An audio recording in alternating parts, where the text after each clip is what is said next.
Assalamualaikum warahmatullahi wabarakatuh. Salam sejahtera untuk kita semuanya. Bertemu lagi dengan saya Noverlin Bule dan partner saya Desi Haryanti bersama narasumber kita Balil Abdulaini di acara Bincang Pengawasan. Pada edisi acara Bincang Pengawasan kali ini kita akan berbicara banyak nanti tentang tindak lanjut hasil temuan yang dikelola oleh subbagian PHP Eksternal Inspektorat Jenderal Kementerian Agama. Kita akan berbicara banyak nanti itu PHP itu apa, dan tentunya informasi-informasinya hanya kita dapatkan di acara ini. Silakan Umi. Oke, siap. Di sini saya akan menjelaskan 5 satuan kerja yang ada di Kementerian Agama. Yang pertama, kita sapa unit eselon 1 pusat. Halo Ya, teman-teman di pusat ya, yang ada di Jakarta tentunya. Semoga senantiasa sehat selalu ya. Amin. Yang kedua, kantor wilayah dan kantor Kemenak Kabupaten Kota. Halo teman-teman yang ada di Kanwil dan Kemenak Kabupaten Kota, semoga sehat selalu ya. Yang ketiga, PTKN, Perguruan Tinggi Keagamaan Negeri. Jadi semua agama ya, Islam, Kristen, Hindu, Buddha, Katolik. Kemudian yang keempat ada UPT Asrama Haji. Nah, UPT apa kabar? Halo teman-teman yang ada di UPT Iya, dan Balai Diklat yang Iya. dan di Balai Diklat. Yang terakhir yaitu madrasah. Ini madrasah banyak banget Banyak ya sekali. di Indonesia. Tersebar Benar. di seluruh Indonesia. Oke, untuk jumlah satuan kerja yang ada di Kementerian Agama jumlahnya yaitu 4.769. Banyak sekali. Iya, katanya terbesar dunia akhirat. banyak Luar biasa. Oke, baik ya. Itu terima kasih Umi Desi ya. Umi Desi ini merupakan pegawai Inspektorat Jenderal yang berasal dari Kampung Nganjau Dimato, dari Sumatera Barat ya. Ya, baik, kita langsung ke narasumber kita. Pak Balia mungkin bisa memperkenalkan diri kepada pemirsa. Ini sejak kapan jadi PNS-nya di Inspektorat Jenderal? Dan asalnya dari mana nih tentunya dulu? Oke, perkenalkan saya Ahmad Muntahim dari Abdulaini. Asal saya dari Jember, Jawa Timur. Oh, Jawa Timur. Jauh. Agak timur udah mau ke Jawa. Banyuwangi atau paling timurnya Jawa. Iya. Saya di Inspektorat Jenderal sejak 2011 ya. 2011. 2010, kemudian 2011 PNS, dan di 2012 jadi PNS. Awalnya saya di PHP internal, sama-sama PHP ya. PHP PHP ya. Bukan memberi harapan. Oh, bukan memberi harapan palsu. Dulu jadi pelaksana atau analis laporan hasil pengawasan, laporan hasil audit, laporan hasil pengawasan lainnya atau bumat sama itu di PHP internal. Itu saya mulai 2012 sampai 2014. 2014 sampai 2016 saya dipercaya untuk sebagai analis kebijakan di Kota. Jadi 2 tahun di Kota, kemudian saya 2016 di Kota dan sehingga di 2016 saya menjadi auditor. Saat itu menjabat dia auditor pertama di Layar 3.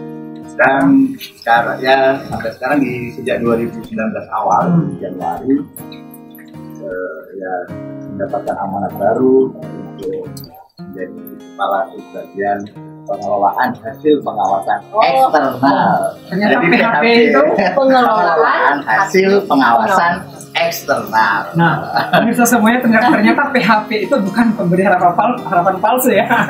Wah, baik. Terkait dengan subbag PHP tadi, itu pekerjaannya apa saja itu ya? Ya, Pengawasan. ya kalau mengacu ke regulasi terutama di PMK 42 2016 terkait tentang kapasitas Kementerian Agama, khususnya di pasal 703 itu ada namanya bagian pengelolaan hasil pengawasan sistem informasi dan pengaduan masyarakat yang dalamnya menyiapkan bahan-bahan untuk pengelolaan hasil pengawasan maupun tindak lanjutnya. Yang di situ dibagi 3 kan, di bagian di bawah sekretariat ya.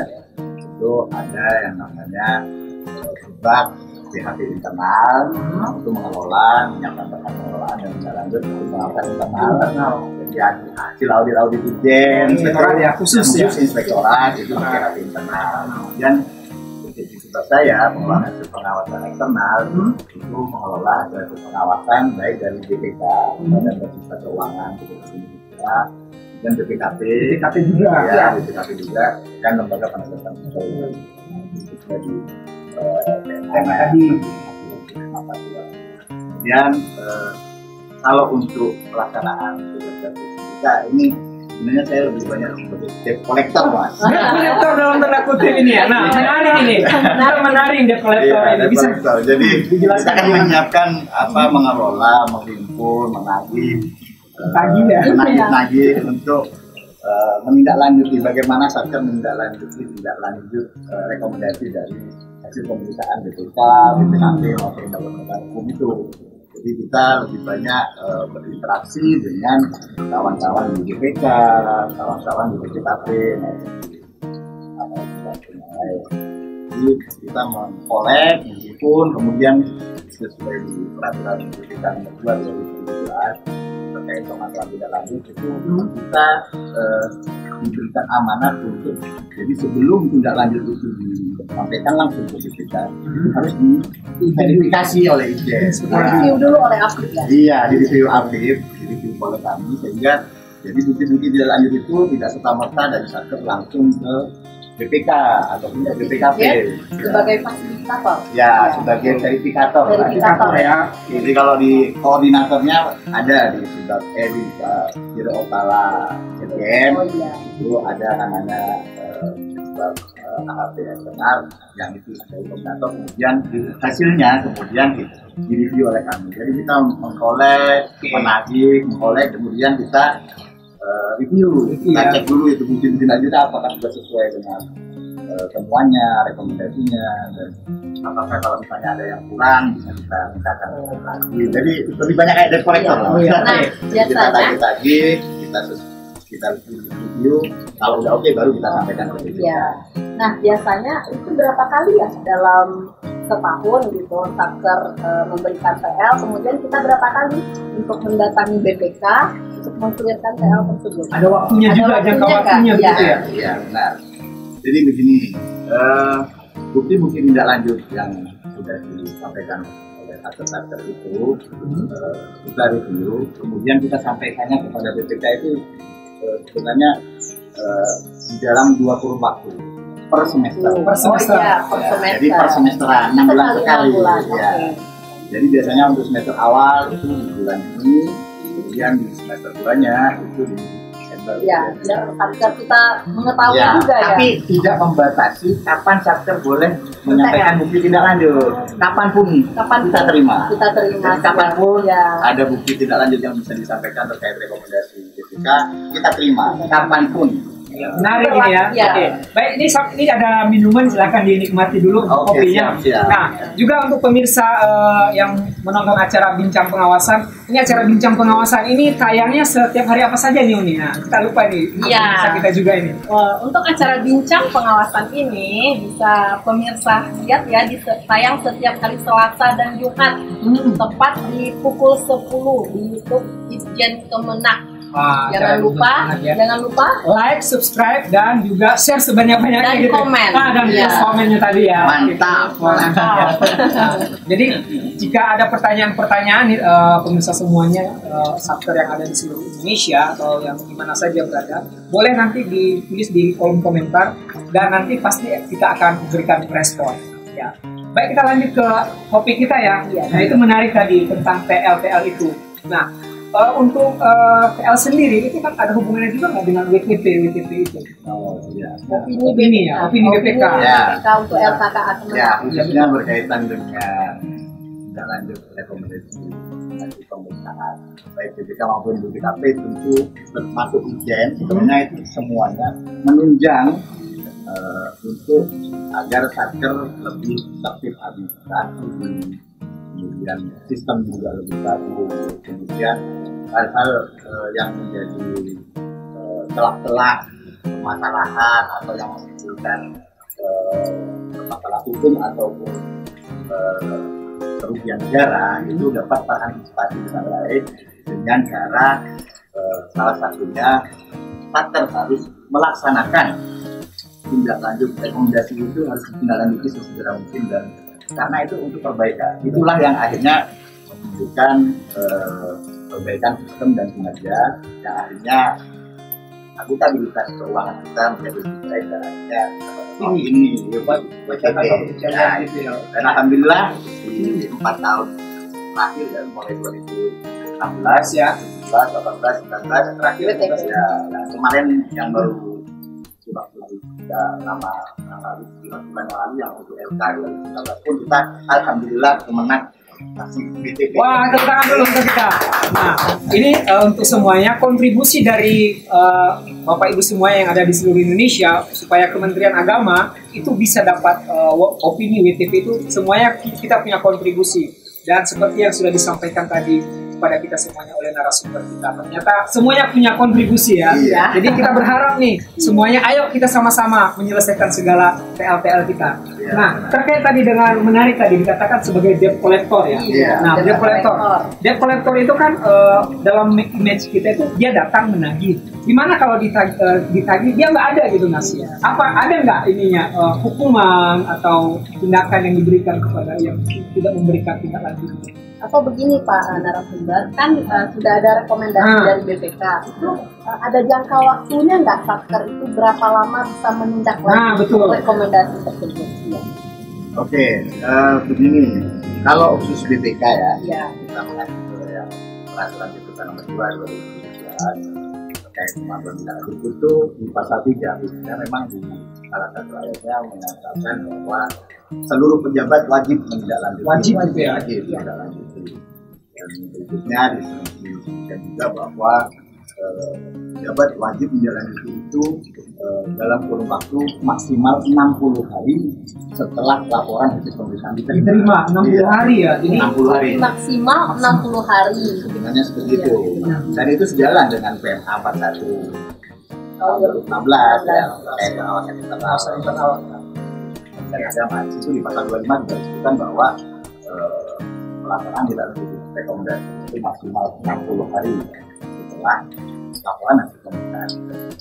Dan itu dan itu ada ketika melewati masa itu ada tahapannya, tahapannya. Tahapannya yang pertama misalnya untuk yang BPK misalnya itu disebutkan bahwa pejabat wajib menyampaikan jawaban atau tindak lanjut itu maksimal 60 hari itu, dan boleh tidak melaksanakan itu dengan alasan yang sah. Alasan yang sah itu misalnya dalam keadaan sahar, boleh diberikan dispensasi lah ya. Mosmeyer kali ya? Seperti mosmeyer, karena ada umpah atau misalnya dalam satu pidana. Kalau seandainya orang yang sudah meninggal dunia gimana? Nah, itu terkait juga dengan temuan yang tidak dapat ditindaklanjuti itu bagaimana itu? Iya, benar.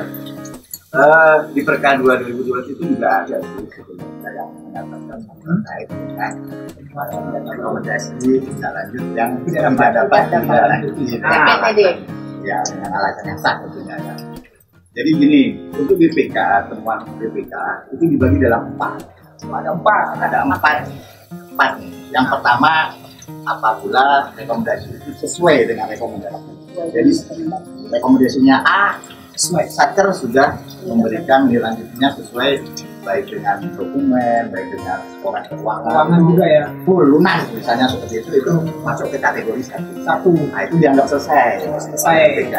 Kemudian ada kategori status 2. Jadi ada 4 status nih. Ada 4 status. Kalau kita kan statusnya lajang, nikah. Nah, ini menarik ini. Kalau biasanya yang keuangan itu ada dicek NPPN gitu ya? Iya, benar. Nanti kalau untuk jadi macam-macam ya. Oke, saya lanjutkan dulu. Itu yang status 1. Itu selesai tuntas ya, tidak ada yang tersisa. Kemudian yang kedua itu status rekomendasi belum sesuai rekomendasi. Maksudnya belum, itu bisa jadi ada sebagian yang sudah di-PL tapi sebagiannya tersisa belum. Jadi misalnya punya utang 10 M atau 10 juta lah. Kebanyakan. Atau misalnya utang 10 juta lah, itu baru ditindaklanjuti 8 juta atau masih sisa 2 juta dan sebagainya, itu masuk kategori 2. Itu belum dianggap selesai. Yang status 3 itu, yang ketiga itu statusnya belum ditindaklanjuti. Itu berarti belum ditindaklanjuti sama sekali. Sama sekali ya. Nah, itu juga dianggap belum selesai karena status 2 dan 3. Nah, yang keempat ini mungkin yang dimaksud status rekomendasi yang tidak dapat ditindaklanjuti dengan alasan yang sah. Nah, seperti itu. Ada beberapa hal yang menjadi dianggap diperbolehkan untuk itu tidak lanjuti. Ada beberapa hal lah, antara lain misalnya ada di situ yang misalnya ada perubahan regulasi, perubahan struktur, ada perubahan struktur ya di regulasinya. Misalnya infrastruktur, misalnya dulunya ada sekarang sudah nggak ada, dihilangkan. Seperti awalnya misalnya itu bisa jadi. Kita lagi sedang usulkan juga itu. Kan dulu keuangan dihandle oleh Kementerian Agama, kemudian itu sekarang sudah dibentuk oleh pemerintah Badan Pengelola Keuangan Haji. Nah, yang seperti itu bisa jadi nanti karena kita tidak ada melihat itu lagi karena memang itu sudah bukan visi kita. Tapi nanti ada instansi lain yang menindaklanjuti. Tapi untuk yang tidak dapat dilanjuti harus persetujuan sampai ke tingkat anggota BPK. Jadi tidak mudah. Jadi tidak langsung begitu saja gitu. Ada proses panjang. Prosesnya cukup panjang. Misalnya kita harus dari Satker harus menyampaikan itu ke Menteri Agama nanti menyampaikan itu ke BPK, kemudian akan dianalisis dan ditelaah oleh BPK sampai persetujuannya nanti sampai anggota LUMA. Menarik ya, ternyata ada 4 tadi ya, tahapan tadi ya. Jadi 1 dan 4 ini dianggap selesai. Jadi kalau yang tadi sesuai rekomendasi itu sudah selesai lunas, atau yang 4 itu tadi kan yang tidak dapat dilanjuti itu dianggap selesai. Nah, jadi yang masih hutang itu yang status 2 dan 3 belum sesuai karena masih proses, karena masih sebagian, atau yang belum ditindaklanjuti sama sekali. Itu yang PR kita. Itu yang saya menjadi debt collector. Ternyata debt collector dari yang status 2 dan 3. Oke. Baik, terkait juga tadi dengan yang disampaikan tadi oleh Indonesia bahwa Satker kita itu kan ada sangat banyak ya, 4.000. Iya, itu tersebar di seluruh Indonesia. Nah, program-program dari Subak eksternal sendiri nih untuk PL di seluruh Satker ini apa saja program? Iya. Memang kita Satker ada yang bilang terbesar akhirat dengan angkanya 4.900 itu baru sebetulnya yang belum yang nanti untuk awal-awalnya bisa sampai 10.000 kayaknya. Ya, jadi memang merupakan tantangan tersendiri bagi kami ketika kita memiliki Satker yang begitu banyak lewat, dan ya itu berefek juga. Misalnya temuan BPK itu satu temuan atau satu rekomendasi itu bisa terdiri dari sampai 50 Satker yang harus dilanjuti, misalnya seperti itu. Itu jadi satu rekomendasi itu menyelesaikan satu rekomendasi. Bisa jadi ketika misalnya Satkernya terdiri dari 50 atau bahkan 100 lebih, nah itu misalnya dari 100 hanya 99 yang selesai, tinggal satu itu juga belum selesai. Belum selesai, hanya untuk satu. Makanya kita harus kontak-kontak terus itu Satkernya yang tinggal. Terus ditagih gitu. Makanya dari debt collector. Nah, jadi memang tantangan berat memang kita, tapi kan kita terus berupaya memanfaatkan teknologi. Penggunaan teknologinya ini ya. Berarti ada pakai aplikasi ya sistem. Ya, kita sudah menggunakan aplikasi. Misalnya kalau untuk DPKP misalnya itu mereka sudah membuka SIMA dan kita tinggal seperti saja. Kita tinggal buka data bagaimana perkembangan progres jalan. SIMA dari tahun berapa? DPKP itu sejak 2017. Itu program DPKP sudah menggunakan. Kalau untuk di kita sendiri, kalau untuk BPK itu BPK juga sebenarnya sudah menggunakan teknologi informasi juga sejak 2017 menggunakan namanya SIPTL. Dan kami pun karena kita Satkernya banyak, kita juga sudah menggunakan aplikasi namanya Simwas BPK. Simwas BPK, ada aplikasinya ini. Ya, jadi itu setiap temuan, itu sudah lama.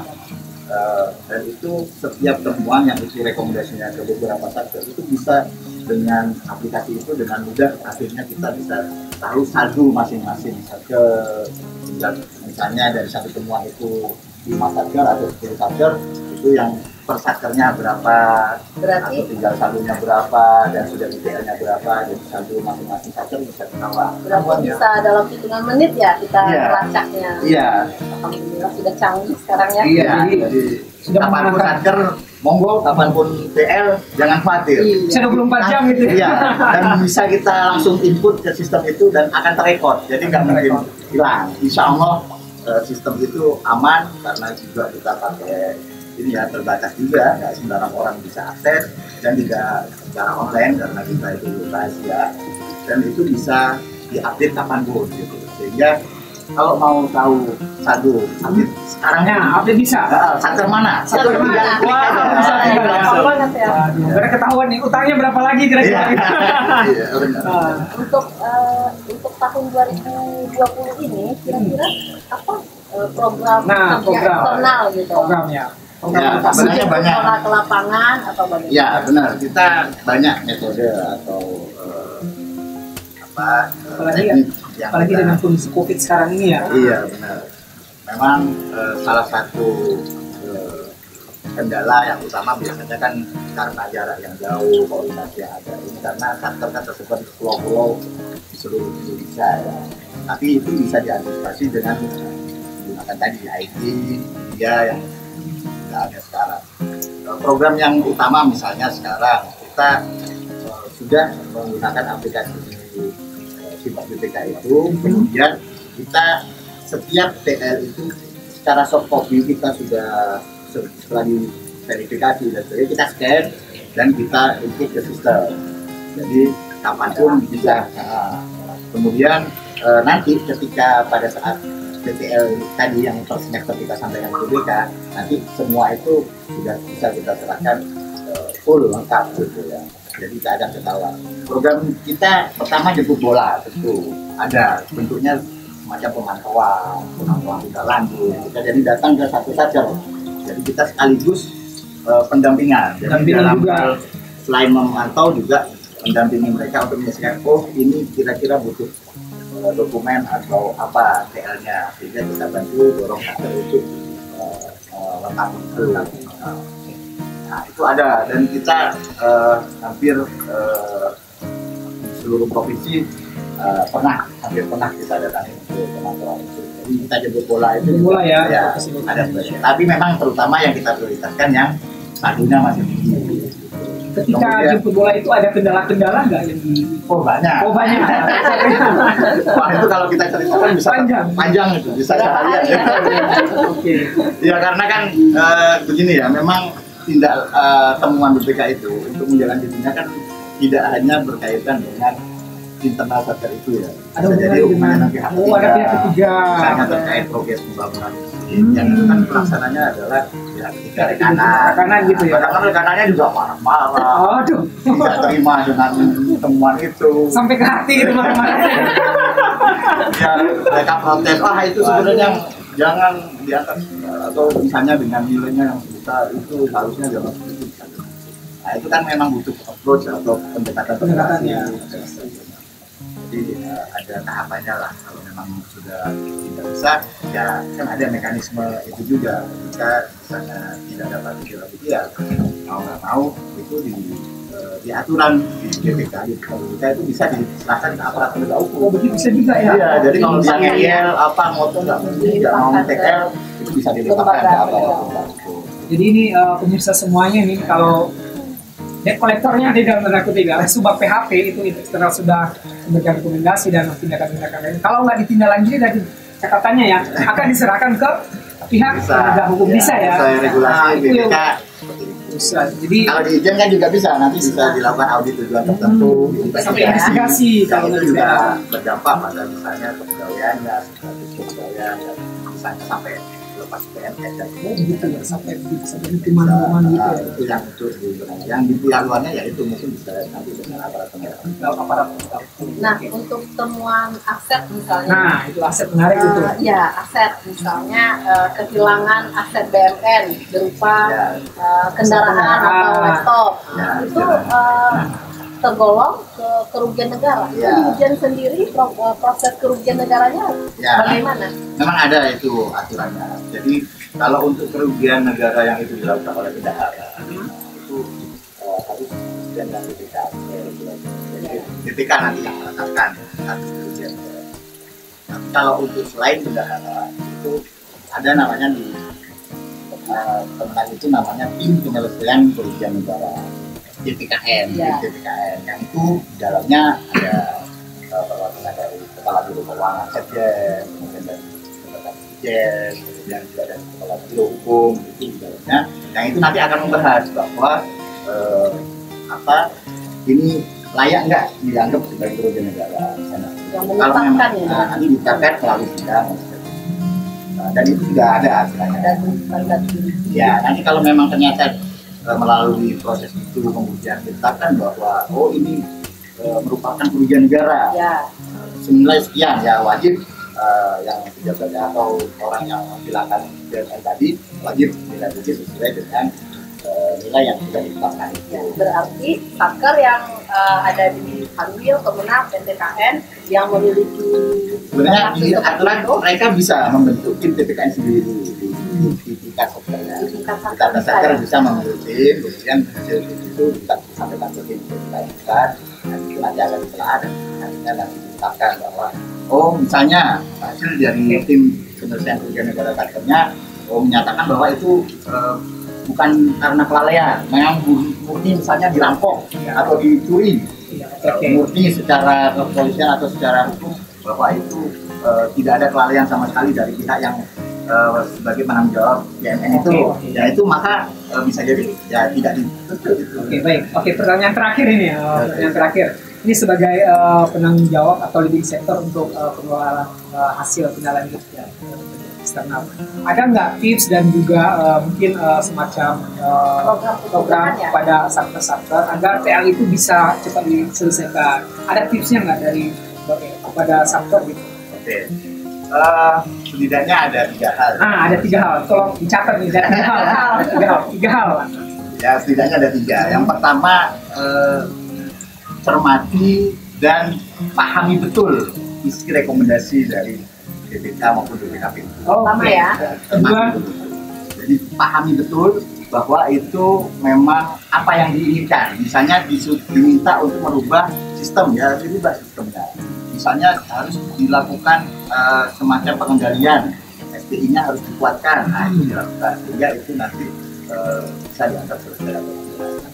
Yang kedua, jangan istilahnya harus proaktif. Harus proaktif. Harus proaktif. Jadi satker harus proaktif memperjuangkan tindak lanjut itu agar selesai.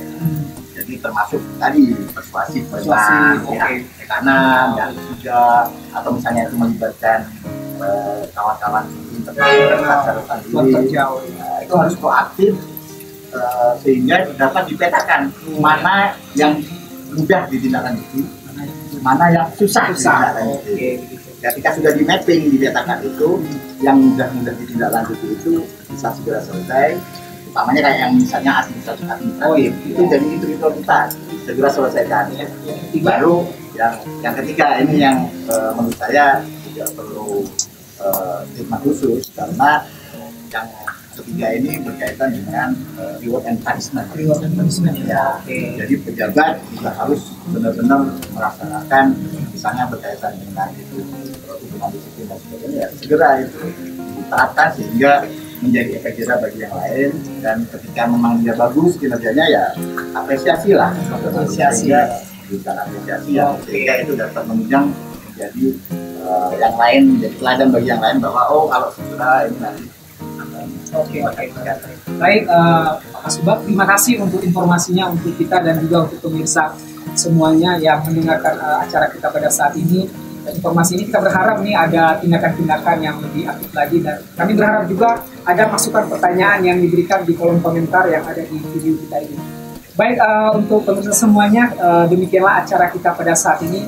Kami undur diri dari hadapan Anda semuanya, dan sampai ketemu di acara episode selanjutnya hanya di acara Bincang Pengawasan.